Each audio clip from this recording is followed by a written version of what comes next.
е тоа чувство кога телевизискиот истражувач ќе се најде во вителот на настаните или за прв пат ќе ја почувствува вистинската димензија на местото на кое му посветил добар дел од своите јавно пренесени размислувања. Тогаш ќе свати колку недоволно знаел за сите негови вредности. Така го доживеавме и Панамскиот канал, кога пред известно време крстосувајќи по латиноамериканскиот континент, допревме до неговите брегови. До срцето на деветото светско чудо, како што и самите панамци умеат горделиво да го прикажат.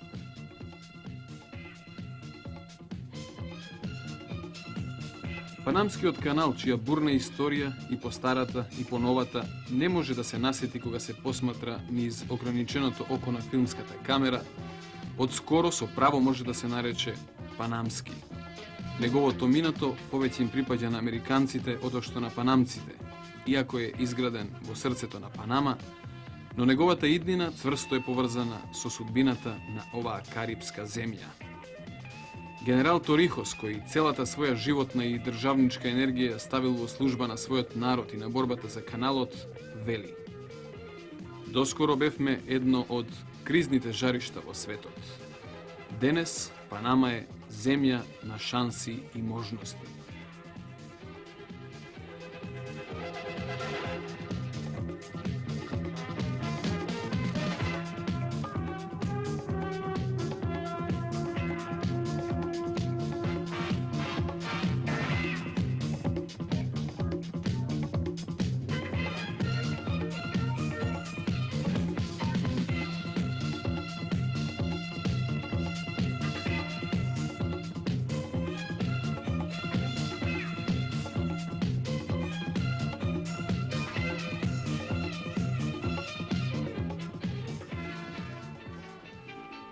Првата заблуда со која човек ќе расчисти веднаш штом ќе дојде до овие далечни пространства е сознанието дека Панама не е само каналот.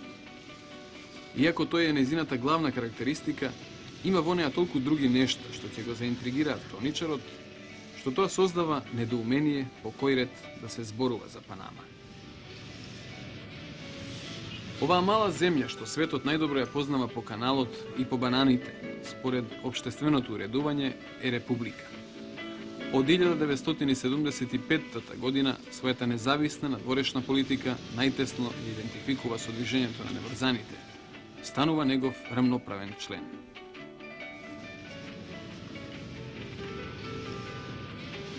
Површината од околу 75.000 километри квадратни ја населуваат само 1.700.000 жители од различни раси. Најмногу има мешанци, па потоа белци, црнци, а низ големиот број расфрлени острва на Атлантикот и индијанци.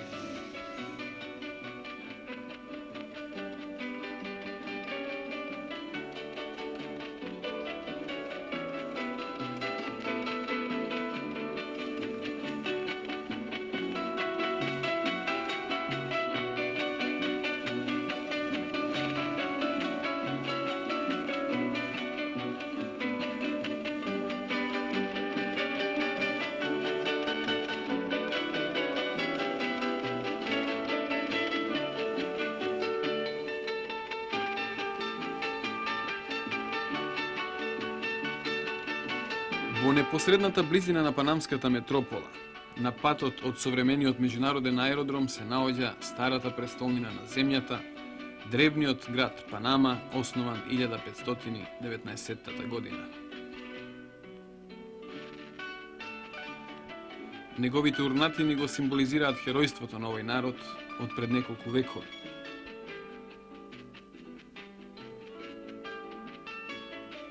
Сведочат и за отпорот против англискиот освојувач Хенри Морган, кој во знак на одмазда 1670 година го запалил стариот град.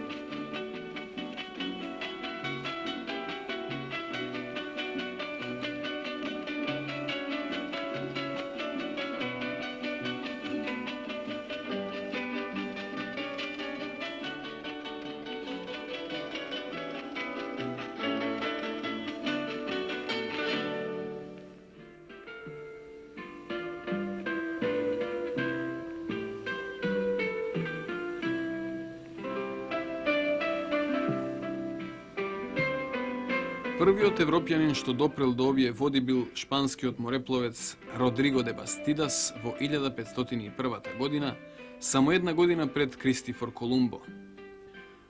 Од славните витези на тогашните прекуокеански крстарици, овде најмногу се цени Васко Нуњес де Балбоа, чии споменици денес се издигаат низ сите поголеми места во Панама.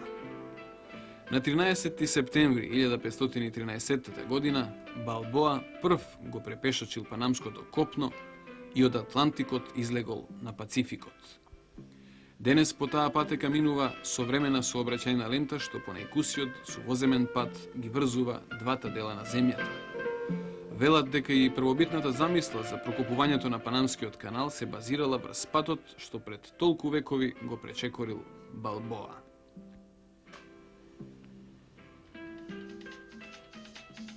Ова име денес го има и на географските и на сообраќајните карти, а и паричната единица со вредност еднаква на американскиот долар се вика Балбоа.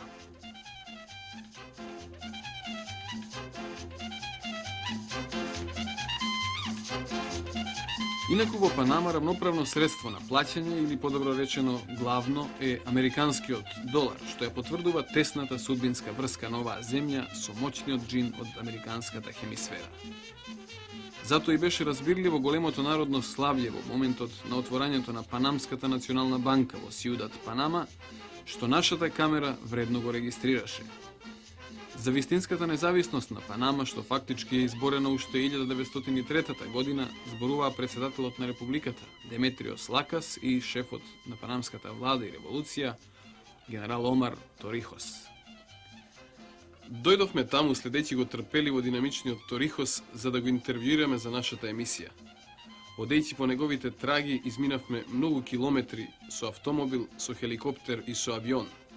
Ја прокрстаривме земјата, ги регистриравме сите нејзини вредности и пред да му го поставиме прашањето за главните достигања на Панама во периодот на Панамската револуција од 1968 па до денес, се уверивме дека се тие огромни. Господине генерале, револуционерниот процес во Панама пред неколку месеци влезе во 10-та јубилејна година. Можете ли да ни кажете неколку збора за досегашните достигања на револуцијата и за проблемите што во најскоро време треба да ги решите? Estamos en el 10º año de un proceso de cambio que consiste fundamentalmente en que las Fuerzas Armadas se pusieron a órdenes de los mejores intereses de la patria. Се наоѓаме во 10-та година на еден процес на измени во кој оружените сили се ставени во служба на интересите на татковината заедно со најдобрите панамски раководители и кадри. Arcaicas, obsoletas e injustas de este país con el fin de darle una real personalidad de nación. Решивме да ја трансформираме старата, апсолутистичка и неправедна структура со цел на оваа држава да ја дадеме одлика на нација чии национални чувства биле потискувани од колониализмот 70-ти години. Yo diría que la más grande realización es haber hecho de la liberación un sentimiento de religión nacional, independientemente de las escuelas, salud. Би рекол дека најголемо достигнување е тоа што од ослободувањето направивме национално верување. Una religión nacional. Независно од училиштата, од здравството, независно од се друго. Најуспешно беше тоа што создадовме национално верување, а со тоа на овој народ му влеавме надежи дека ќе може да оди на училиште, дека ќе може да смета со една инфраструктура, дека представува една нација што е позната во целиот свет и дека нема никакви приврзаности кон колониализмот. Забележлив е изразитиот напор на панамскиот човек што поскоро и што поуспешно во сите области на внатрешниот развој да ја отстрани сенката на странската закрила над сопствената глава, што во наследство му ги оставиле претходните влади. Овде посебно се зборува за периодот на Арнулфо Аријас, поранешниот панамски председател, кога во државниот удар пред 10 години го смени генерал Омар Торихос. Одскоро, Ариас повторно се наоѓа во Панама, легално со одлука на револуционерната влада. Во овој 10-годишен период панамците се определија за сопствените сили и за јакнење на соработката со неврзаните и со земјите во развој.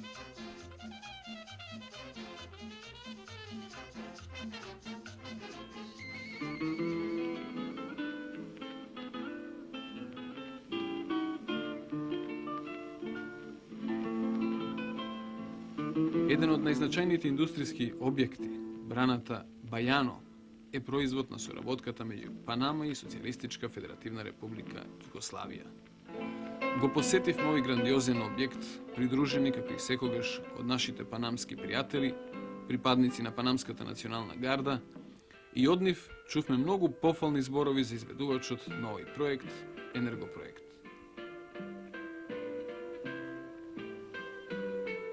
Оваа огромна брана, посебно во деновите на викендот, ја посетуваат жители од сите краишта на земјата.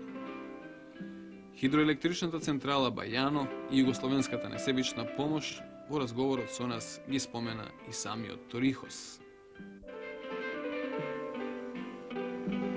Секако, заради посебниот респект што лично Омар Торихос го има спрема нашата земја и особено кон личноста на председателот Тито, но и заради огромниот углед што Југославија го ужива на овие далечни меридијани, панамците со посебни симпатии зборуваат за нас. Нашето историско минато им служи како пример во нивните напори за целосна еманципација на земјата. Нашата сегашност ги насочува во меѓународните односи да го изберат и решително да одат по патот на целосното неврзување. Ни беше речено дека на средба со Торихос, тогаш кога нашата екипа беше во Панама, чекале поголем број странски новинари. Интервју добивме само ние, заради причините што сега ги наведовме.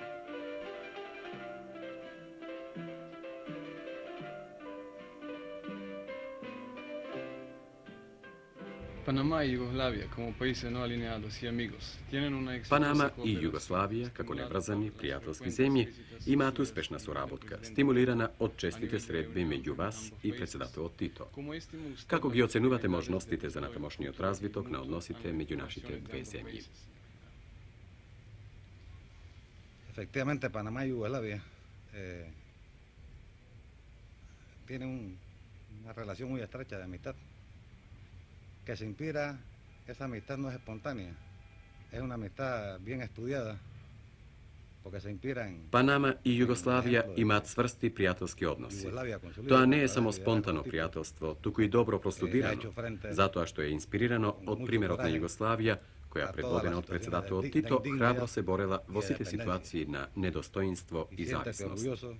De ser hijo de un país que efectivamente no es dependiente, aunque tuviese que pagar un costo, un precio muy alto, pero no es dependiente. Yugoslavia siempre ha llevado la iniciativa. Треба да се гордеете со вашата земја, која е независна, иако секако платила висока цена за сето тоа, но затоа е сега независна. Југославија секогаш била носител на иницијативата за праведноста. Се сеќавам кога нашите национални плантажи ја запреа експлоатацијата на бананите, кога ни се закануваше гладта, тогаш Југославија беше првата земја која се понуди да го откупи целокупниот извоз на банани, без оглед дали тоа ги надминува нејзините потреби. Que este pueblo y este gobierno aprecian mucho y que tenía que ser digna. Тоа беше израз на едно достоинство што овој народ и оваа влада многу го ценат, а можеше да биде достоинство само затоа што иницијативата доаѓаше од маршал Тито. Nosotros hemos logrado establecer una transnacional pero de los países para la comercialización de bananos. En esto Yugoslavia nos ha ayudado mucho. Сега политичките и економските односи се многу повеќе продлабочени, а се воспоставени и добри односи меѓу двете земји. Во тоа Југославија многу придонесе, особено со споменатиот откуп на неограничени количества банани. Инаку, кај нас имаме и добри југословенски машини, југословенски камиони, трактори, а сето тоа го отвора патот кон една трговска размена, која во иднина ќе биде уште позначајна. Панама ја поврзува во една целина американската хемисфера. а веќе со децении ги соединува и Атлантскиот со Тихиот океан. Копнената граница ја раздвојува од Костарика и Колумбија.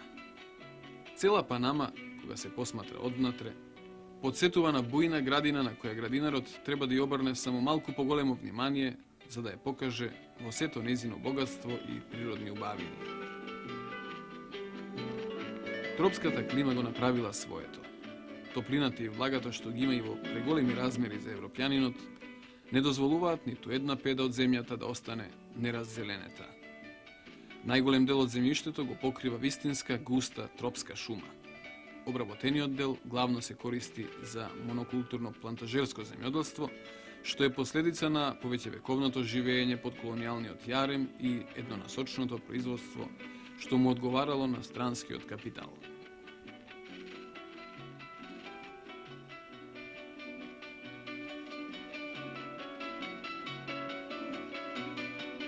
Денес панамскиот селанец кампесино за домашниот пазар произведува пченка, ориз и компири, а за извоз какао, кафе и неизбежната банана.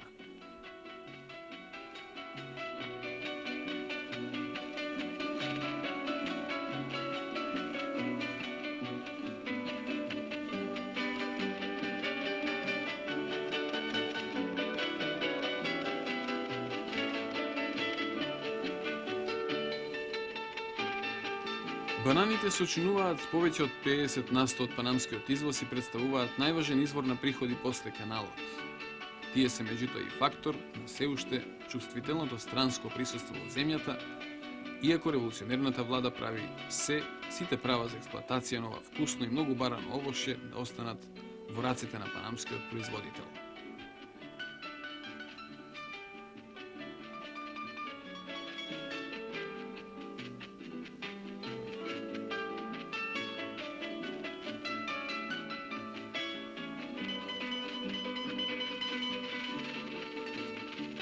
Еден цел ден поминавме во провинцијата Чирики во посета, разгледување и снимање на огромните фарми на банани. За да добиеме појасна представа за нивната димензија, ги обиколивме и со авионот типот DC-3 што панамската влада, а ни рекоа и по лична наредба на генерал Торихос, ни го стави на располагање. И не само тој ден, туку и за време на целиот престој во Панама бевме обкружени со исклучително внимание на нашите домаќини и придружници, од кои ќе споменеме само тројца – Марио, Нино и компањеро Солис, сите припадници на националната гарда и блиски соработници на генералот.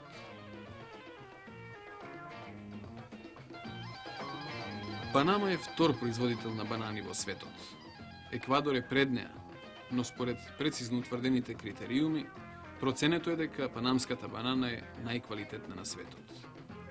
За да не се посумневаме во ваквата оценка, домаќините ни понудија на проба една цела кутија со 100 плодови, што заради нивната големина ќе можеа да заситат и екипа 10 пати побројна од нашата, составена од 3 члена.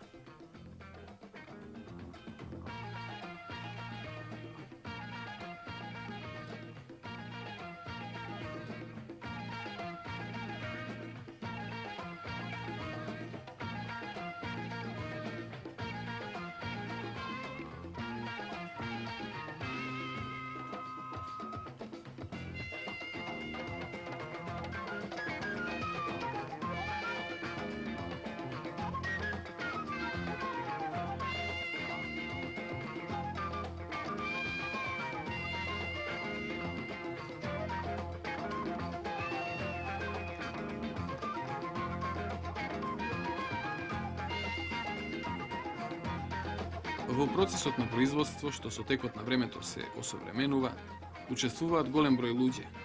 На самата фарма, веднаш по собирањето на зрелите плодови, се врши и пакување, па количествата готови за извоз веднаш патуваат до најблиското пристаниште. Меѓу главните муштерии е нашата земја, што во Панама со задоволство се истакнува, а ќе се сетите дека во еден од своите одговори тоа го спомена и председателот Торихос.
По постепеното регулирање на проблемот со бананите, вниманието на револуционерната влада, освен кон каналот, се повеќе се насочува и кон индустриализацијата на земјата.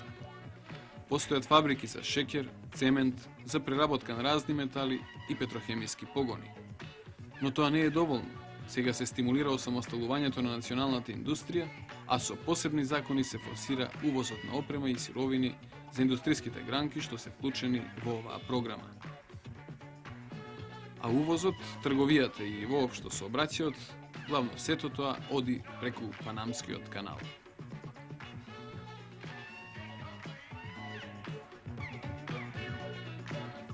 Туѓото знаме што е забодено во срцето на мојот народ ни причинува неиздржлива болка, вели шефот на панамската влада генерал Омар Торихос, мислејќи на Панамскиот канал и на Американската административна управа овде на овие брегови, во зоната на Панамскиот канал, на чии брегови сега и ние се наоѓаме. Ова место се вика Мирафлорес. Честопати од овде многобројни туристи доаѓаат и ги гледаат бреговите на Панамскиот канал и манипулацијата со бродовите, што не само што е интересна, туку и представува извор на огромни приходи за Американската администрација, која, како што рековме, ја има комплетната управа веќе со децени во овој дел на каналот. За панамците годишно се одвојуваат околу 2 милиони долари. Историјата на Панамскиот канал е долготрена и прилично бурна. Се почнува некаде пред 5 векови, за времето на шпанската доминација.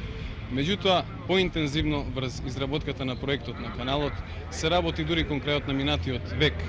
Главен проектант, барем така беше предвидено, требаше да биде Фердинанд Лесепс, прочениот градител на Суетскиот канал. Меѓутоа, овој проект не успева. И дури 1903 година, кога на 3 ноември е Панама дефинитивно ослободена од врската со Колумбија, односно кога се здобива со својата независност, американците успеваат да ги добијат правата за изградба на Панамскиот канал. На 15 август 1914 година каналот е пуштен во пловидба. Панамскиот канал, како едно од 9 чуда на светот, како што го нарекуваат, дефинитивно ги поврза Европа и Азија со многу блиски врски. Ги поврза и представува врска и меѓу двете Америки. Меѓутоа, за секогаш овде на овие простори ја подели Панама на два дела.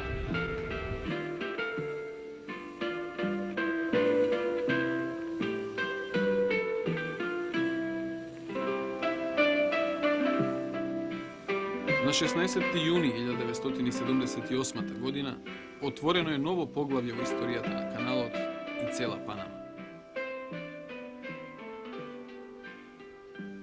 Шефот на панамската влада Омар Торихос и американскиот председател Џими Картер го ратификуваа договорот за Панамскиот канал, со кој оваа пловна сообраќајница со зоната околу него дефинитивно на 31 декември 1999 година ќе му припадне на панамскиот народ. Најавен е крајот на 7,5 децении долгите страдања, судирања, незадоволства и тешки преговори со кои оваа неврзана централноамериканска држава се обидуваше да се ослободи од колонијалниот јарем, чуден и специфичен, над еден дел од сопствената територија и над водениот пат што ги поврзува двата океана, но ја дели точно посреде оваа земја. Чудно чувство го обземе и странецот, кога ќе посака да влезе во зоната на каналот, знаејќи дека минува две државни граници на иста земја. Значително поголема тежина во ваква ситуација го притиска панамецот, па затоа ни требаше време да ги убедиме нашите панамски пријатели да не придружуваат и на ова наше патешествие низ Панама. Предходно, долго стоевме на мостот Пуенте де лас Америкас, изграден 1962 година, и ги слушавме добро познатите детали за историјата на каналот.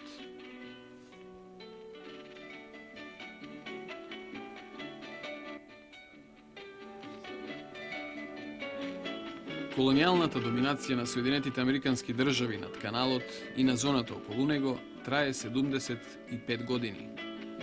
Оваа океанска и светска крстосница одамна влезе во историјата, но панамскиот човек топрва треба да зачекори по неа. Панамскиот канал е долг близу 82 километри. Ширината му се движи од 91,5 до 350 метри. Зоната на каналот под административна управа на Соединетите Американски држави опфаќа површина од 1432 квадратни километри, на која се сместени 14 американски воени бази со околу 20.000 војници. На овој простор важат исклучиво американски закони, а панамските прекршители завршуваат во американски затвори. Како да сме во Тексас или во Колорадо, велат панамците.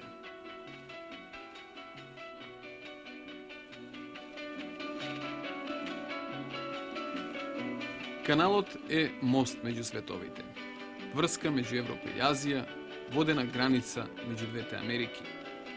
Заради своите карактеристики, замислен е како символ на соработка меѓу народите и земјите. За жал, тој засега се уште ја дели територијата на која фактички и припаѓа. Неговата изградба чинеше илјадници животи и стотици милиони долари. Работите на каналот почнаа во 1883 година и траја се до 1914. Таа година, на 15. август, минал првиот брод низ неговите води.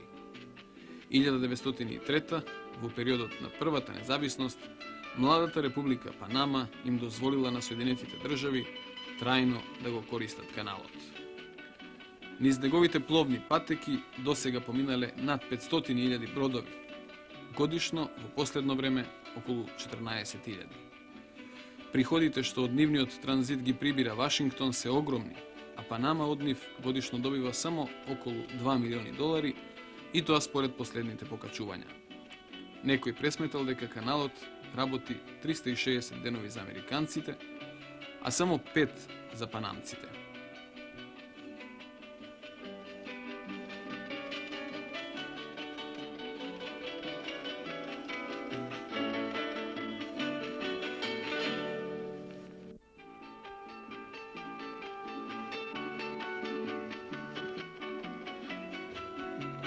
Возможно е дека времето е нагризало и воената и економската вредност на овој објект. Низ него не можат да се провлечат носачите на авиони, но затоа пак непрегледната водена патека што подсетува на вистинска прашумска река, сигурно представува извонреден полигон за герилско војување. Горделиви по природа и ранети во срцето заради туѓото знаме што се вее над нивната територија, панамците водат сметка и за оваа карактеристика. Затоа повеќе пати ја истакнувале готовноста со оружје в рака да се соочат со надмоćниот непријател, ако по мирен пат не ќе беше возможно да се поврати суверенитетот над вештачкиот Мореуз. Каналот има и една интересна техничка карактеристика. Бидејќи постои разлика во нивото на водата во Атлантскиот и Тихиот океан, при секое преминување се врши нивелирање на водената површина со помошта на специјални брани, што редовно и секојдневно се следи од голем број туристи.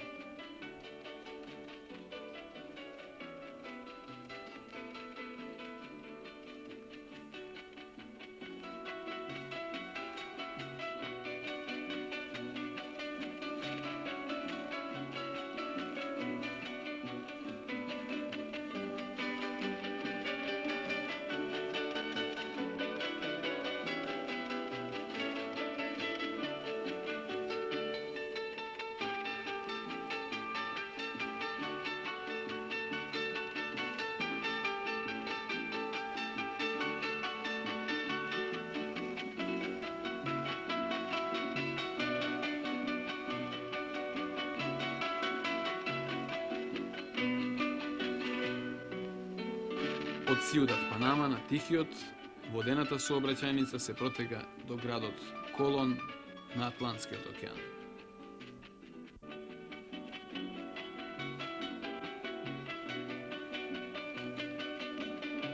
Се наоѓаме на улиците на Колон, град до кој се доаѓа по едночасовно возење од Сиудат Панама. Колон е град полн со контрасти. Всушност, тоа е и сосема нормално, бидејќи ваквата ситуација и потекнува од историското минато на оваа земја и на овој град. Имено на бреговите на Колон за прв пат шпанската експедиција се истоварила на овие подрачја, на овие брегови, на подрачјето на Панама, од каде што потоа и следувале сите понатамошни експедиции по латиноамериканскиот континент, што ги извршиле шпанците. Колон е срцето на панамскиот бизнис.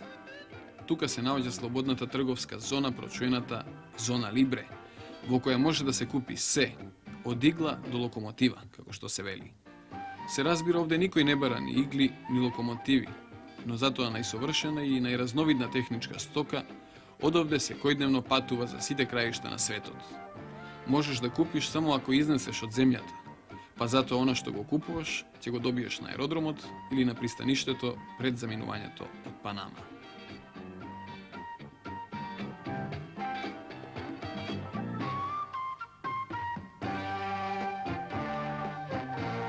Колон е интересен и како град, по шареноликоста на својата архитектура и на своите жители. Бидејќи првиот контакт со Панама, европските морепловци и нивните робови го имале токму со ова пристаниште на Карипското море, тука и денес останале присутни влијанијата на разни култури и стилови.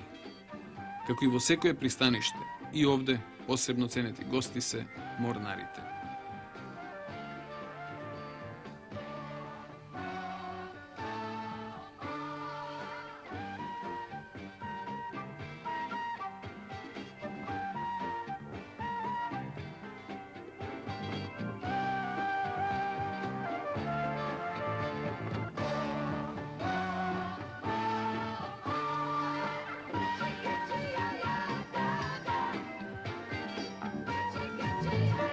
Се вративме во Сиудат Панама, нашата база на ова истражување, очекувајќи го нетрпеливо утрешниот ден.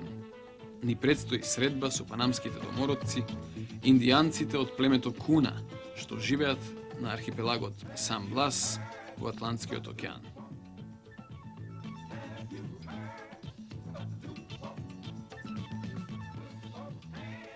Ќе летаме со хеликоптер, бидејќи тоа е најбрзиот и наједноставниот начин за да се дојде до архипелагот Сан Блас. Полетавме од малиот аеродром Паитилја во центарот на Сиудат Панама со хеликоптерот со кој обично летаат највисоките раководители на оваа земја. Уште еден знак на големо внимание спрема југословенската телевизиска екипа. Ова е убава можност за нашиот снимател да направи ефектни воздушни снимки од главниот град, кој од оваа перспектива ни се отвара во сета своја убавина. Градот има 400.000 жители и за последните 10 години неверојатно многу го изменил својот изглед. Се разбира во позитивна смисла. Насекаде нови и современо градени многокатници и сето тоа архитектонски мудро вклопено во карактеристичната слика на оваа раскошна карипска метропола.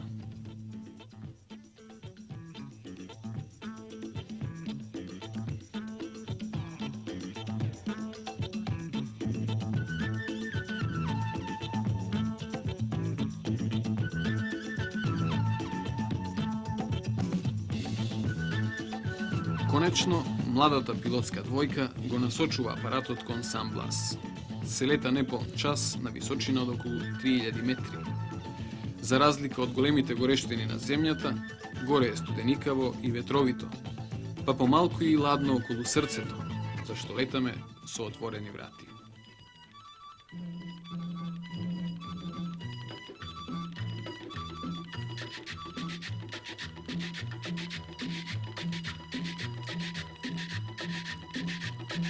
Архипелагот Сан Блас распослан во водите на Карипското море.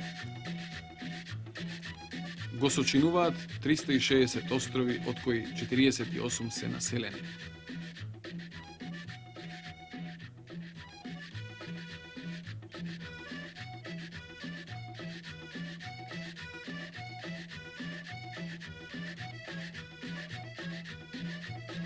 се спуштаме на еден однив, Карди ду Пир. На импровизираната писта едва и толку место за да се смири хеликоптерот. Мала погрешка во проценката и сите сме во вода. Но и тоа не би бил кој знае каков проблем.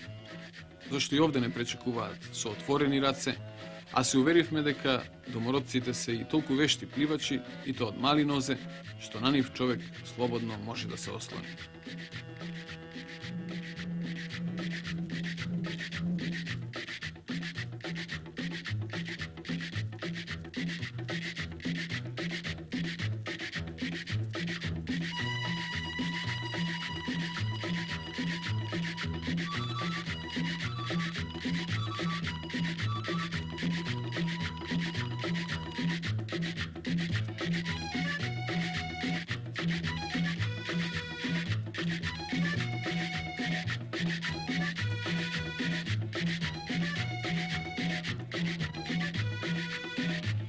Индијанците, според некои длабоко всадени представи, си ги замислувавме поинаку од овие луѓе што се наоѓаат пред нас. Може би ние премногу очекувавме, а може би и овде времењата се измениле. Куна индијанците се мали по раст, различни по многу нешто од панамците, но исти како и сите љубопитни суштества на светот. Не толку заради од нив физички многу различните европјани, колку спрема телевизиската камера. Насекаде се околу нас, на секој чекор, во секој кадар.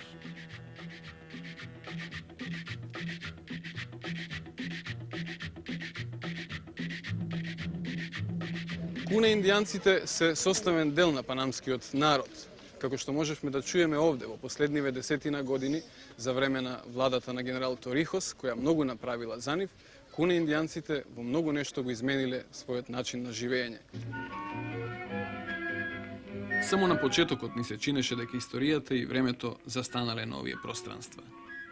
Минувајќи низ селото и разговарајќи со неговите жители, се разбира со помошта на преведувачот, бидејќи многумина од нив не знаат шпански, а куна јазикот е тотално неразбирлив, се уверивме дека овдека ни одблиску не е се како што било. Овој остров има свој поглавар, впрочем како и сите други населени острови. 48-те поглавари го сочинуваат Конгресот на архипелагот, кој се состанува секои 6 месеци на различно место. На конгресите се договараат наредните заеднички дејствувања, се решаваат евентуалните спорови и проблеми.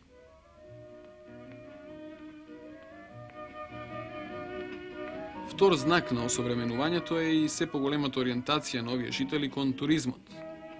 Велат дека посетите на панамските и странските туристи на овие острови значително го подигнале животниот стандард на овдешните жители. Земјоделството и рибарството служат за задоволување на сопствените потреби.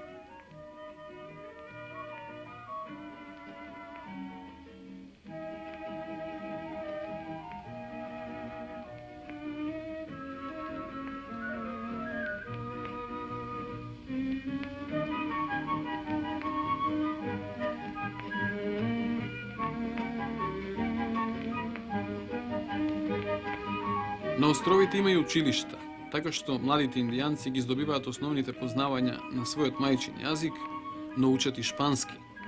Така полесно можат да се снајдат во животот, па многумина од нив на одредени возрасти го напуштаат Сан Блас и се населуваат во градовите. Пред неколку години тоа го сторил и локалниот учител, но потоа се вратил на островот за да помогне во образованието на младите генерации.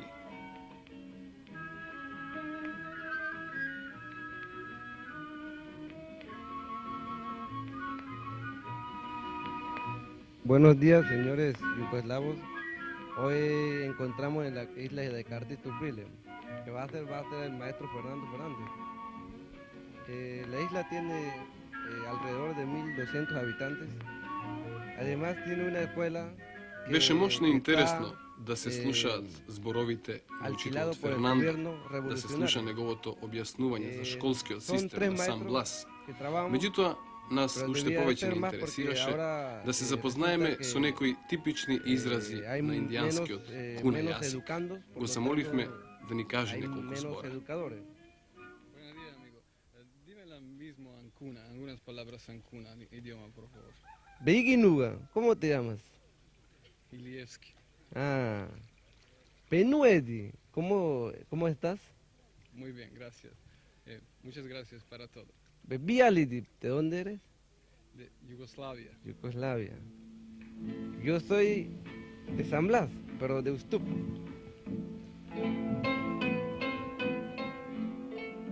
Куна индијанците, чувме и од нив, не се многу задоволни од темпото со кое се решаваат нивните барања. И забележуваат на револуционерната влада дека ги запоставила, дека се оставени сами на себе. Затоа Торихос, свесен за ваквата ситуација, се почесто навраќа на Сан Блас, во обидите да ги увери староседелците дека не се заборавени.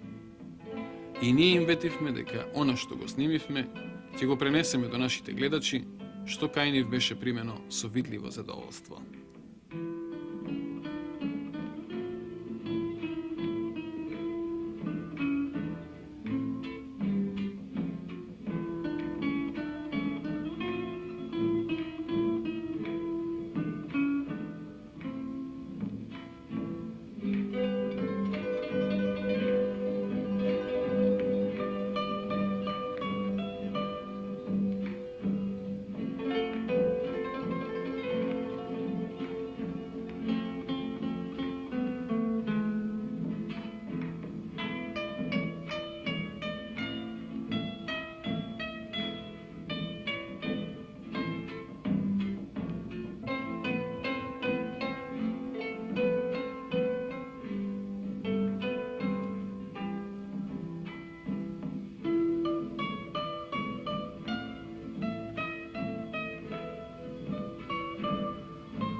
Панама е навистина чудна, шаренолика земја.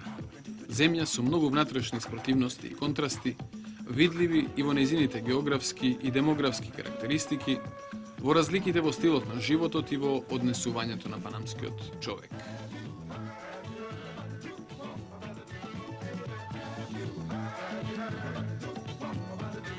Ни рекоа дека панамците се луѓе што немаат многу доверба во странецот.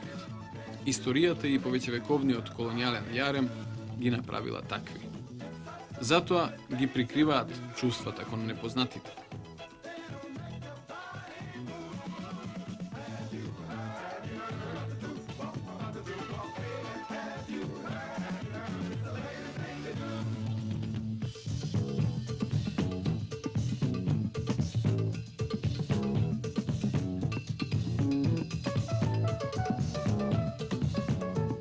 Но кога 1976 година овде предстојуваше председателот Тито, улиците биле претесни за да ги примат сите оние што излегле, за да го поздрават човекот и државникот што секогаш бил на страната на праведната борба за целосна независност и еманципација на сите земји и народи.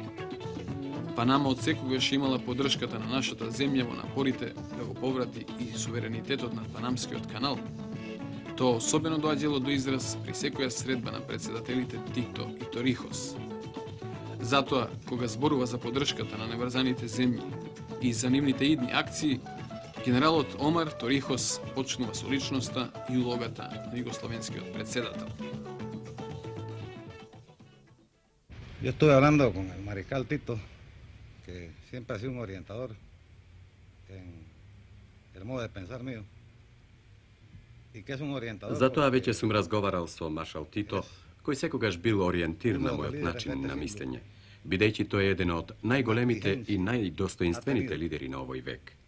И una vigencia digna. Cuando uno menciona el nombre de Tito, lo tiene que asociar automáticamente a la dignidad. Estuvimos hablando de que кога ќе се спомене името на Тито, тоа автоматски ви асоцира на достоинство. Разговаравме и за потребата за воспоставување еден систем на вистинска помош, за размена на технологии и на вистинските богатства, со цел оваа голема групација на неврзаните да не се претвори во трибина на која ќе се осудува или аплаудира. Тоа треба да биде трибина каде што ќе се бараат решенија и каде што оние кои имаат повеќе ќе се чувствуваат обврзани да им помогнат на оние што имаат помалку. Цврсто сум уверен дека предстојната 6-та конференција на неврзаните земји ќе биде конференција на ефективни резултати.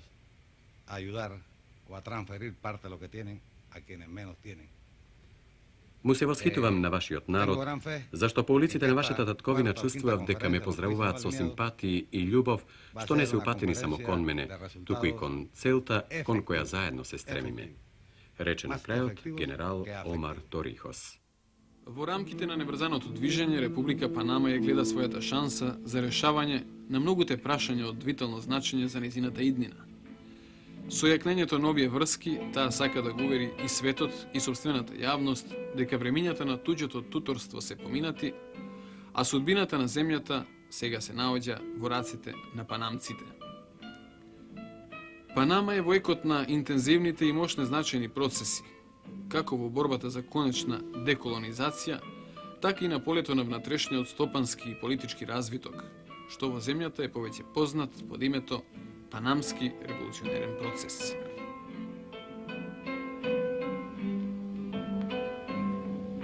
Не се сосема расчистени дилемите што со каналот по 2000-та година кога тој сосема станува панамски, но американците задржуваат известни воени интервенционистички права околу него. Но веќе се планира по кој пат и со која брзина напред во почнатиот панамски процес. Последниве години народот директно учествува во решавањето на најважните проблеми и сега тоа треба да се интензивира. Поставена е основата и за развивање на општествениот сектор во стопанството што доскоро воопшто и не постоел. Стеснет е просторот на дејствувањето на странските компании, а зголемена е општествената контрола. Тоа се акции што го окупираат панамскиот човек денес. Во сето тоа, таквиот впечаток е целосен, владата на Омар Торихос ја има поддршката на масите, а во последно време и на панамската интелигенција. Револуционерниот процес очигледно е во замав. Она што успеавме да го видиме и да го чуеме при нашиот престој меѓу овие луѓе, не увери дека Панама е навистина земја на шанси и можности.